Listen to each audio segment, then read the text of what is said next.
Welcome to month 6 of the First Thursday Mystery. This month we are going to be making 2 blocks. The first block is a birdhouse, and you will find these fabrics in your kit. This piece is for your background. This piece is for the main part of the birdhouse. This piece is for the base on the birdhouse, and the red tone-on-tone stripe is for the roof on the birdhouse, and the black is for the hole in the birdhouse. The first step is to cut our green for the birdhouse down to a piece that is 4.5 inches by 7 inches. And I have shown you how to cut squares or rectangles several times.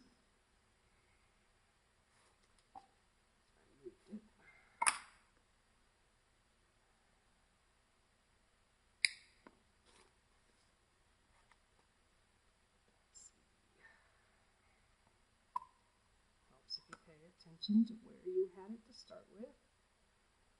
4.5 by 7.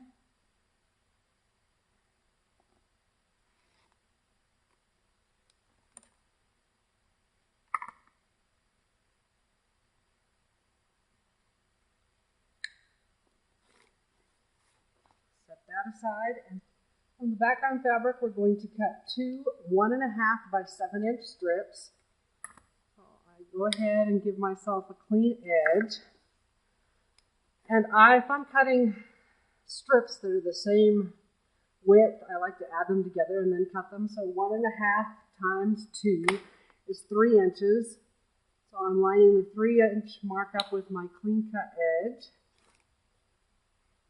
And rather than wait till later to cut it to 7, I'm going to go ahead and do it now.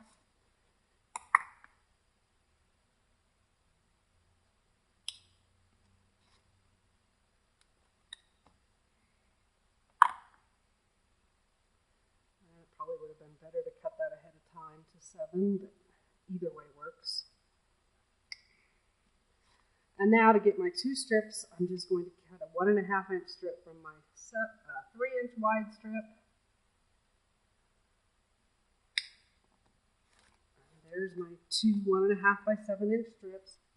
Also from my background fabric, I'm cutting a 5-inch square, and then that 5-inch square is cut in half on the diagonal, so just a ruler going from point to point.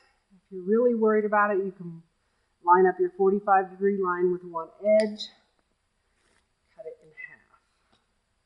Okay. I'm going to wait to cut my other pieces. My next step is to sew one of the 1.5 by 7 inch strips to each side of my birdhouse fabric.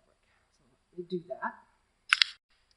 Here's my birdhouse unit with the 2 background strips sewn to each side. I'm going to fold it in half lengthwise, so my edges are together. Then take a ruler, line the 45-degree line up on the fold, and you want the ruler to just be hitting the edge of the fabric up here. Cut those 2 corners off.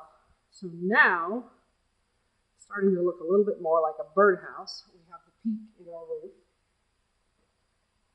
Our roof strip, which in the kit is the red tone-on-tone stripe, needs to be 1 1/4 inches wide.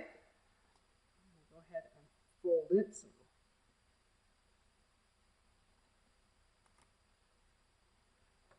clean cut.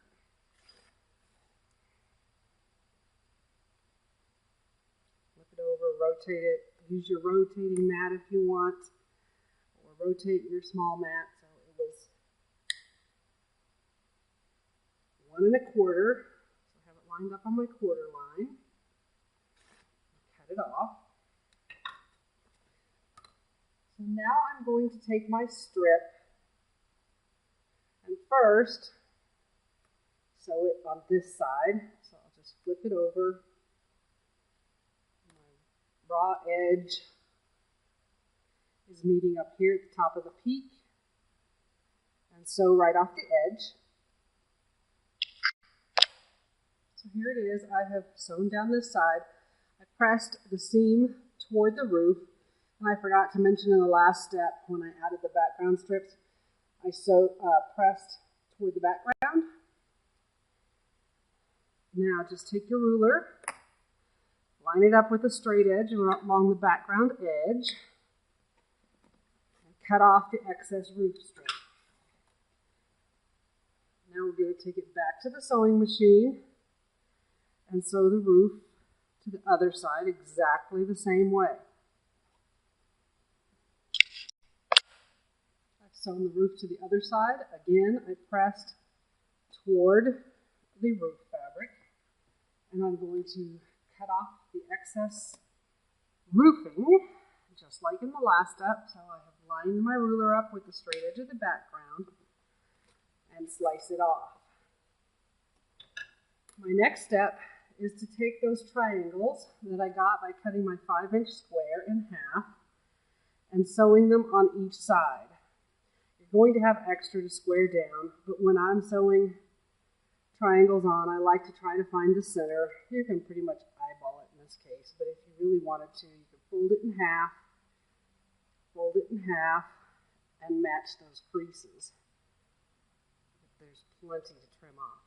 So let me sew those triangles on. My background has been added to the top, and I have pressed well. Now we're going to square up so that we leave 1/4 inch above the tippy top point of the roof. I'm using my 45-degree line right along one of the seams on the roof. You see, it's right here, and I make sure I have the 1/4 inch up there and cut the top off. And you can go ahead and square up your straight line if you would like. You should have been watching that. So square on the top and the bottom.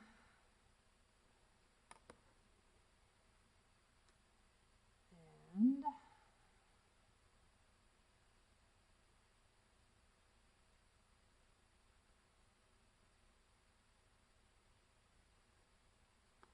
this side as well.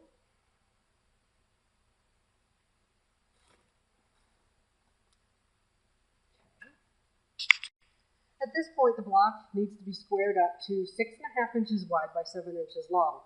When I line my 7 inches up with the top, I don't want to cut my excess off at the top because I've got my 1/4 inch seam allowance up there. And double check, yep, 7 inches tall, and slice off the extra on the bottom. So now I need to add the base to the birdhouse. And the base is 2 inches by 6.5 inches.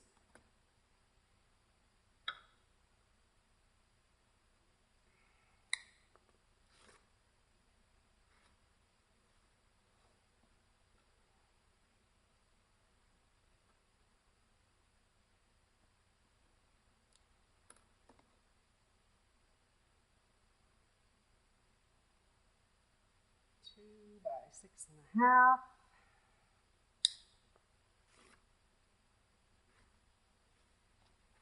And that piece gets sewn to the bottom of the birdhouse right there. Our last, well, my base is on.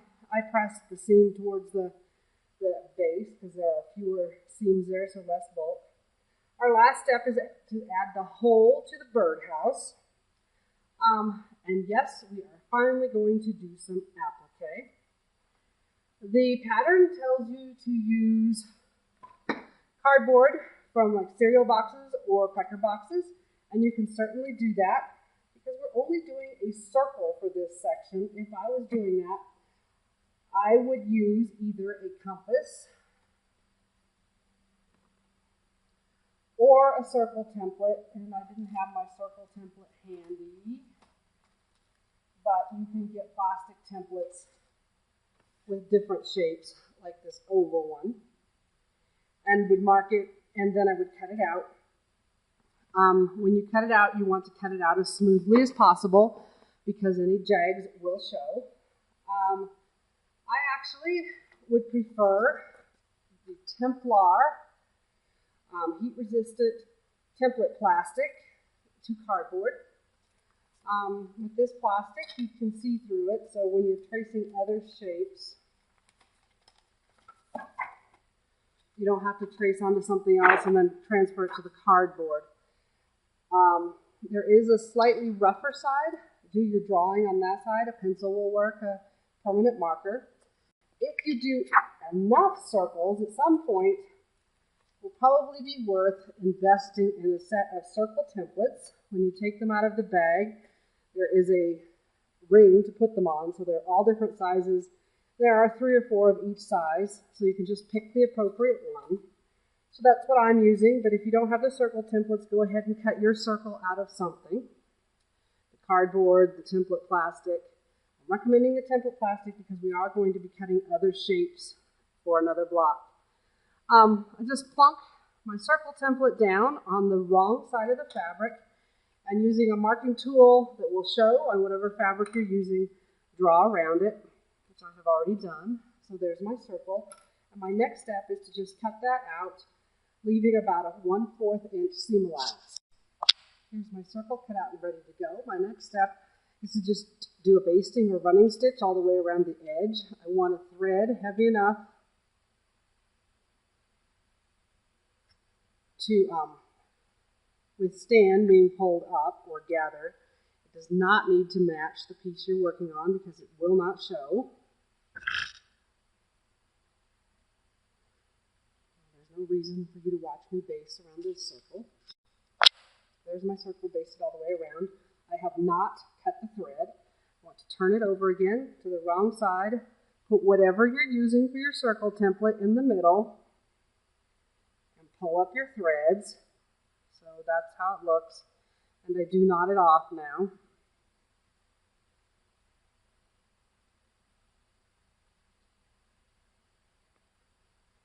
Okay, and now I can cut the thread.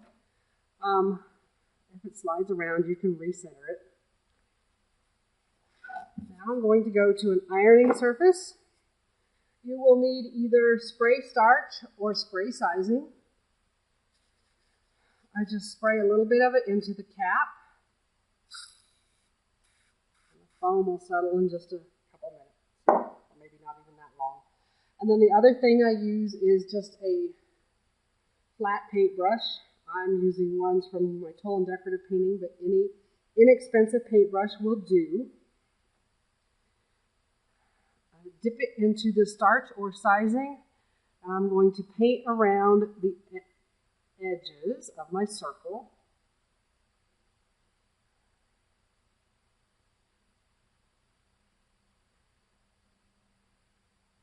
I would usually have that pulled up a little bit tighter. Working on camera makes it a little bit more awkward. So once you have that fabric saturated, grab your iron, press.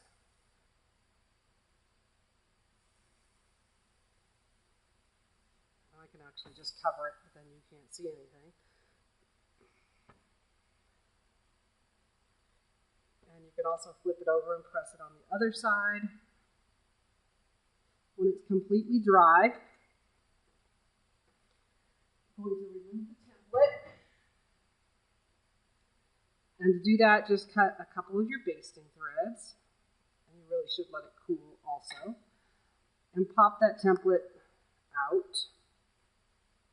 So now I have a circle with nice crisp edges. To place it on the birdhouse. The picture actually has it down lower. It doesn't matter where you put your hole. That is completely up to you. Now we'll pin it on. I like applique pins because they're shorter and you don't get thread tangled around them as easily. And I'll show you the stitch. My hole in my birdhouse is pinned on with applique pins. So now I'm ready to stitch. There are a few hints I have for getting a nice invisible stitch when you're doing hand applique. I like straw needles, size 11. focusing on it or not. And also a fine thread makes a huge difference. For the most part, I use a 60 weight Mettler. Silk thread is also very nice, but the finer the thread, the easier it is to hide the stitches. I have threaded my needle, and that can be the fun part there. A needle threader might come in handy. Thought I would show you a quilter's knot. To get the quilter's knot, I'm going to lay the tail of the thread over the needle and hold it. Wrap my thread above the tail around the needle 2 or 3 times, hold on to it, and pull the needle through all the way to the bottom, and I get a nice, neat knot. Okay, when I'm ready to start stitching, I like to hide my knot between my background fabric and my applique piece. But one other thing, when you're appliquing, you generally want to match your thread to the piece that you're appliquing down. So I'm just going in and sliding my needle into the fold, my applique piece, and pulling it up. So I have just caught the edge of my applique piece. I am going to go down in the background fabric right next to where my thread is in the applique piece, move the needle forward underneath, come up, catching just a couple of threads in the piece that I'm appliquing down. So, and again, down right next to it in the background fabric. And you can feel where your needle is with your finger that's underneath.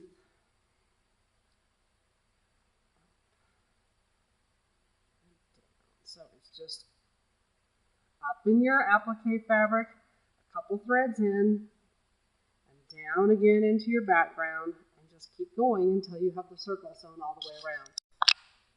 I have stitched all the way around the circle now, and my thread's at the top. I'm going to take it through to the back,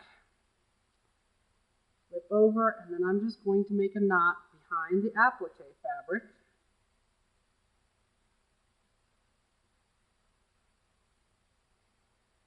Just loops and going through them a couple times. And then cut the thread off. So that is your block. Once you finish appliquing anything, it's always a good idea to go give it a nice press. If you don't want your applique to sink into your background, then press over the top of a terry cloth towel, put it on your ironing surface, and press into that.